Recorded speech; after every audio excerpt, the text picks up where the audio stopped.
क्या ये आंकलन नहीं है? क्या आप लोग आपस में ये बात नहीं कर रहे हैं कि इस बार शिवराज सिंह चौहान, बीजेपी आई भी तो शिवराज सिंह चौहान नहीं आएंगे, इनमें से कौन आएगा? देखिए, इस भाजपा में की बात यही है कि वो जो भी उसका मुख्यमंत्री का चेहरा होता है कि वो सब लोग मिल बैठ के तय करते हैं। यहाँ पे वो कमलनाथ वाली हालत नहीं है जहाँ पे किसी की अगर आला कमान कुछ भी कहे तो जो क्षेत्रीय नेतृत्व है वो उसकी बात नहीं सुनता, क्योंकि उसको पता है कि क्षेत्रीय नेतृत्व किसी भी हाल में ज्यादा वोट लाने के स्थिति में है देन उनके जो नेता है राहुल गांधी, उसके कंपैरिजन में।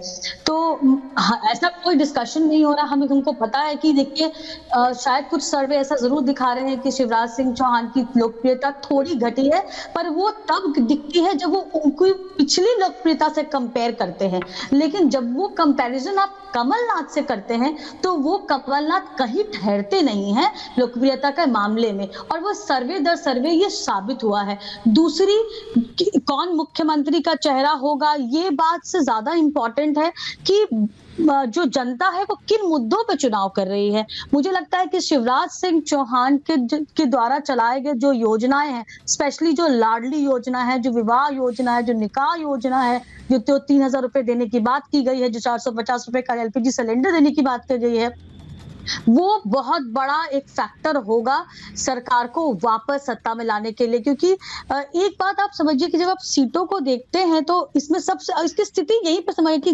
74 ऐसी सीटें हैं एमपी में जहां पे कांग्रेस कभी जीती ही नहीं है, और सिर्फ 11 ऐसी सीटें हैं जहां पे बीजेपी कभी जीती नहीं है। तो अगर आप पूरे चुनाव में से देखें तो कांग्रेस को 230-74 मतलब 156 सीटों में से 116 सीटें लानी, बहुमत का आंकड़ा छूने के लिए करना होगा, जो कि 75% से ज्यादा का स्ट्राइक रेट है, जो कि एक पार्टी जिसके पास कोई ऐसा बेटर गवर्नेंस मॉडल, कोई बेटर नेतृत्व, कोई बड़ा चेहरा नहीं है ये कहने के लिए कि अगर हम आए तो हम ऐसा कायाकल्प कर देंगे। नहीं तो आप कमलनाथ को चेहरा नहीं मानती हैं? आप कमलनाथ को चेहरा नहीं मानती? वो चेहरा नहीं है? देखिए वो तो सिर्फ पार्टी मानती, क्योंकि पार्टी के पास मध्य प्रदेश में कोई ज्यादा विकल्प है नहीं। आप जनता की बात मानिए ना, हमारी आपकी बात क्या है? जो सर्वे में आया है, आप सर्वे दर सर्वे देख लीजिए, कमलनाथ की लोकप्रियता वो आपका इंटरनल सर्वे। सुजाता जी, बीजेपी का एक सर्वे होगा, एक कांग्रेस का सर्वे होगा। मैं वरुण पुरोहित जी से पूछ लेती हूँ। आप कमलनाथ का नाम तो वो खारिज कर रही है, वो कह रही है वो है ही नहीं, पर कमलनाथ आज ये भी कह चुके हैं कि कुछ ही घंटे की बची है शिवराज सरकार। एक बार वरुण पुरोहित जी से पूछ लेती हूँ। वरुण जी, मध्य प्रदेश, छत्तीसगढ़, क्या स्टेक्स हैं आपके लिए, कांग्रेस पार्टी के लिए?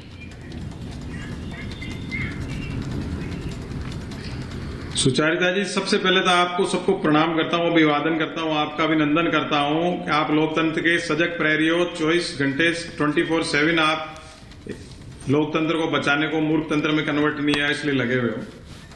पूंजीवाद की रहनुमाई, ईस्ट इंडिया कंपनी की रेप्लिका, इसको हटाने के लिए चुनाव हो रहा है। सच और पाखंड के बीच में चुनाव द्वंद्व हो रहा है, और मैं और हम के बीच में हो रहा है। हम हमसे चलते हैं, मैंने किया, सबने पूरे देश ने देख लिया है। देखिए, आपको बताऊं, सबसे बड़ा रोटी रोजगार, महंगाई और निजीकरण, उस पर चुनाव हो रहा है। निजीकरण से सबसे ज्यादा SC/ST वर्ग का जो आदमी है वो परेशान हो गया है, युवा परेशान हो गया है। लाखों नौकरियां नहीं दे रहे हैं जो कि उनको प्राप्त होती थी, सरकारी नौकरियां, तो वो तिल मिला रहे हैं। फ्रस्ट्रेशन में उनका बेरोजगारी, परिवार, मानसिक स्थिति उनकी खराब है, आर्थिक स्थिति खराब है, उस पर इनका कहीं ध्यान नहीं है। तो ये क्रूरता, धूर्तता और मूर्खता की जो सरकार है, जैसे नोटबंदी करके परेशान किया देश को, आर्थिक रूप से, मानसिक रूप से देश को प्रताड़ित कर दिया। लोग इनसे मुक्ति चाहते हैं, और आप 3 तारीख की शाम को देख लोगे। अब ये कमलनाथ जी को नहीं मानना चाहते, राहुल गांधी, प्रियंका गांधी की रैलियों में पब्लिक आ रही है, उसको नहीं मानना चाहते। भैया क्रांत हैं, नहीं क्यों लेते हो राहुल गांधी, प्रियंका गांधी का नाम? अगर आप जीत रहे हो और राहुल गांधी, प्रियंका गांधी का इंपैक्ट नहीं है, कांग्रेस तो बड़ी खराब स्थिति में, तो फिर आप उनका नाम ही क्यों लेते हो? आप तो कहते हो हम जीत रहे हैं।